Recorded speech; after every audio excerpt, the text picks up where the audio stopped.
Assalamu Alaikum. Mistaken assumption of the secret sinner. Dear Islamic brothers and sisters, our pious predecessors Rahmatullah Alayh would never let an opportunity slip when it came to inviting others towards goodness. If anyone came to them seeking advice, they would offer pearls of wisdom in relation to betterment in the hereafter. For ourselves, we should always remember that Allah Almighty is watching us. And let the reality and meaning of this becomes firmly embedded in our hearts and minds.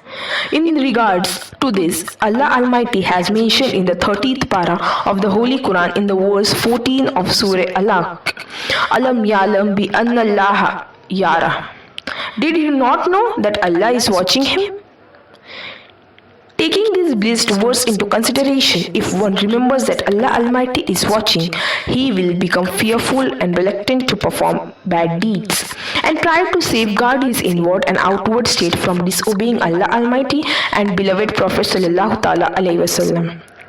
Those who perform sins privately and in secret should remember that every single evil deed of theirs is known by the angels appointed to record their every action.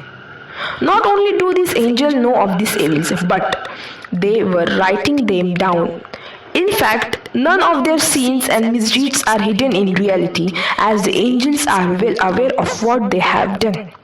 If a person was to ponder upon this and what this actually means, he would prefer for the earth to open and swallow him entirely due to extreme embarrassment and regret.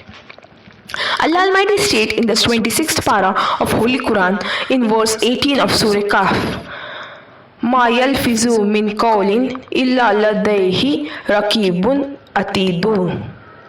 He does not utter a single word except that there is a ready record keeper or an angel seated next to him. It is stated in the 30th para in verse 10, 11 and 12 of Surah Infitar. وَإِنَّا عَلَيْكُمْ لَحَافِظِينَ كِرَامًا كَاتِبِينَ يَعْلَمُونَ مَا تَفْعَلُونَ. And there are some guardians indeed appointed over you, the honorable scribes, Kiraman Katibin, that they know whatever you do. The way to make an angel or traveling companion. Dear Islamic brothers and sisters, one who realizes the disloyalty of world ponders over his death all the time and remains occupied with reciting the Holy Quran, salat upon the Prophet, making zikr and worshipping Allah Almighty will be successful in the worldly life as well as in the afterlife.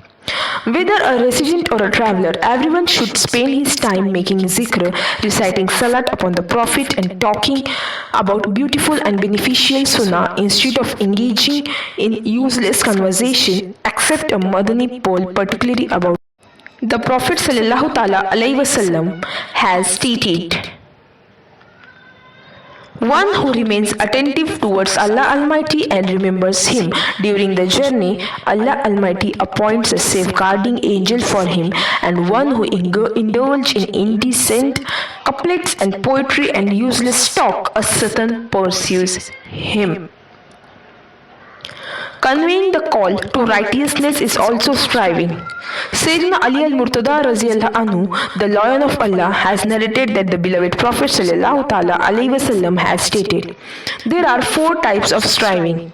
First, enjoying, ordering people to do good, preventing them from evils, telling the truth at the place of patience, having enmity for transgressors. The one enjoying people to do good strengthens the hands of Muslims, whereas one preventing them from evils disgrace and transgressors. Hatred towards the transgression of a transgressor. Sayyidina Abdul Aziz Dabaga Rahmatullah Alayh has stated, one should not have a transgressing Muslim in such a way that hatred is developed even towards his being. However, his wrong and impermissible deed should be considered bad. This is because his sins that are the cause of hatred and temporary, but the faith present in his heart is permanent.